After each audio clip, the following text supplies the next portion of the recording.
Well, guys, what do you think I'm sitting in? Some of you might know what this is. It's a Chrysler. And it is a PT Cruiser.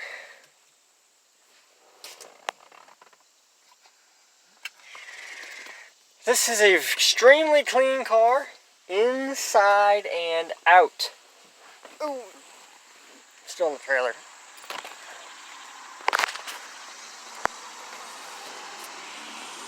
Little bit of surface rust in places, but really, there's like no rust under here, guys. This body is immaculate. I mean, like, immaculate. There's a little something hanging off the frame up there, but I'm pretty sure that's the paint or coating that they put on it.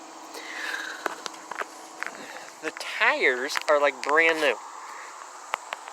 Like, no joke. 4 brand new tires on it. The donut tire isn't even rusty. I'm really stoked about this one. I got this from a guy I drive past every day when I go to work. I've been driving by it for I think like 10 months now. And I finally decided to stop and see what he wanted for it. First thing I asked was, why is it parked here? What's wrong with it? Why is it sitting here in the weeds without a license plate? He told me it sat here for a year because he got tired of dealing with it. He'd have to go out and start it at least once a week or the battery would die. So that tells me it's draining power somewhere, which is no big issue to me because I just unplugged. Ooh, it looks like a tray of some sort.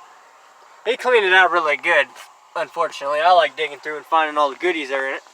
There's a couple CDs, but... Oops, sorry, fingers in the way. There's a couple CDs, but nothing too special. Oh, it doesn't have a jack. That's unfortunate. It does have a power outlet in the back. I'll have to take that out. This car, as of right now, is probably going to Fulton County next year for 2023, if they have it. There are rumors that they're not having it. If it doesn't go there, it'll probably go to Shippensburg. I have the owner's number. It was the wife's car. She wants to see it get smashed up. So I'm going to have to call them a week or two before the Derby, let them know where it's running. It does have aluminum rims, but I have steel Jeep rims, 15s, out of fiddleness, if I don't run my donut tires, which I have universal centers for them.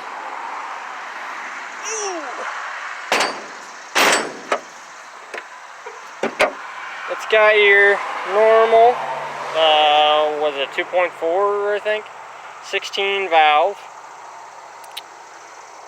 It's got like a mist of oil over the whole thing. There's no oil puddle under it, and it had plenty of oil in it, but there's like an oil mist all over it. So I'm guessing there's a piston ring that's just a little bit wore out enough to let it go through. There's like no room in the front of these things.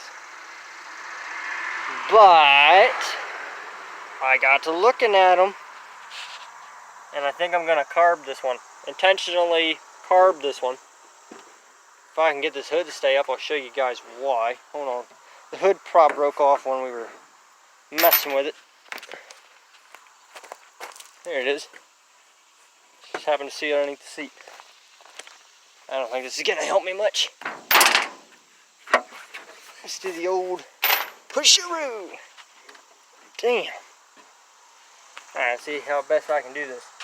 So your intake starts up here, comes down to an adapter, comes down again, I don't know if you can see it or not, and then bolts to the engine. And this rad hose comes behind it.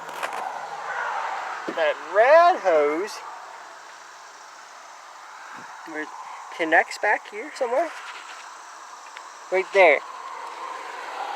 So I'm thinking I could make my own metal carb plate, bolt it to the engine, come straight up and put the carburetor on top. And then hook the hose over here for the radiator on the other side of this metal. And that'll actually make the front end a lot tougher. But the starter is right there, dead set in the center of the front of this engine. There's not actually, like if you look down in here, you cannot see the sides of the frame rails. You'll be able to see this side a lot better once it gets cleaned out. But I have a feeling the front of this car, when I'm done with it, it's not going to move. You can read into that all you want. And it's got plenty of metal to crease. Oh, but back to the guy, he asked me what I was willing to give him for it. And I said the very most I really want to spend is $400. He wanted $600. I asked if he'd do $450. He said the most he would take me $500. And you know, I was driving home from work when I stopped. I told him, tell you what, I'll go home tonight, get a battery and some starting fluid. If it starts up the next day, moves forward and back without a problem, I will gladly give you $500 for this thing. I got a battery, hooked it up to it. It took a little bit, but it finally cranked up enough to where it would start with the old fuel that was in it. And it ran just fine. I moved it forward, moved it back up a decent sized hill. It did stall out at the top of the hill. I hurried up and got off the gas, hit the brake, and then hit the gas again. And it did stall out, but I really think that's from the battery not having any power. It was running directly off the alternator. So yeah, I believe that's what the whole thing was there. And as clean as this entire interior is, it does have a sunroof. As clean as this entire interior and whatnot, I'm probably going to put this up on Facebook Marketplace for interior parts. If anybody wants an interior kind of deal. The only thing in this whole interior that's messed up is this dash is cracked up. Just like a Dodge Cummins. And it did not have a title. He says he knows he has it. He just can't find it. So, this one does not have a title, unfortunately. So it will have to get cut into pieces when I scrap it.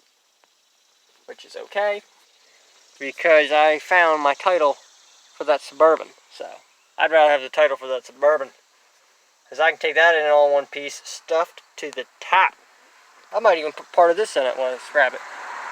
But yeah, guys, there's your almost 10-minute video on the PT Cruiser. And I'm going to do my hardest to turn this thing into like a Camry killer, or pretty close. As the back end's already tough, I just got to make that front frame tough.